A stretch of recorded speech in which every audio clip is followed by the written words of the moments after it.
Chapter 3 of the Scarlet Letter is called The Recognition. And sure enough, Hester recognizes an older man in the back of the crowd. This man is introduced to the reader as the stranger.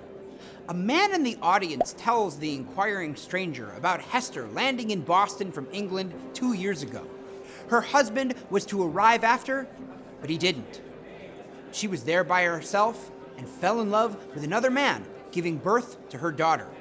Her youth and thinking about her husband was what saved her from death, the usual sentence for adultery. She did, after all, think her husband had passed away. John Wilson, a well-respected elder in the Puritan church, pushes Arthur Dimmesdale, Hester's charismatic young pastor, to ask Hester to reveal the name of her lover. Hester refuses. Governor Bellingham also urges Dimmesdale to get Hester to confess the name. Dimmesdale reluctantly asks. Hester continues to refuse. Wilson delivers a sermon on sin, referencing Hester's Scarlet A. Hester is taken back to prison.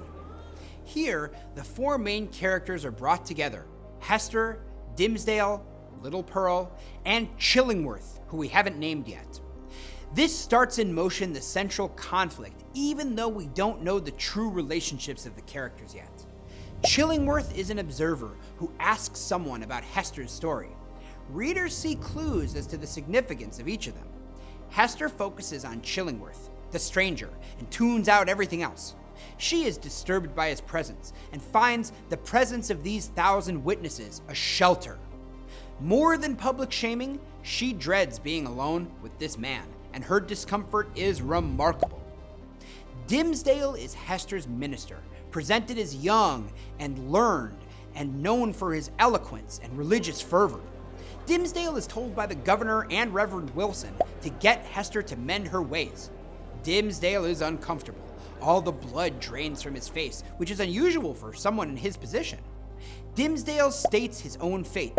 Better for the man to be named and stood with her for condemnation, he says, than to hide a guilty heart through life. Until this point, the focus is Hester and Pearl. Now we see that the story will split into two major themes: public shame and harboring private guilt.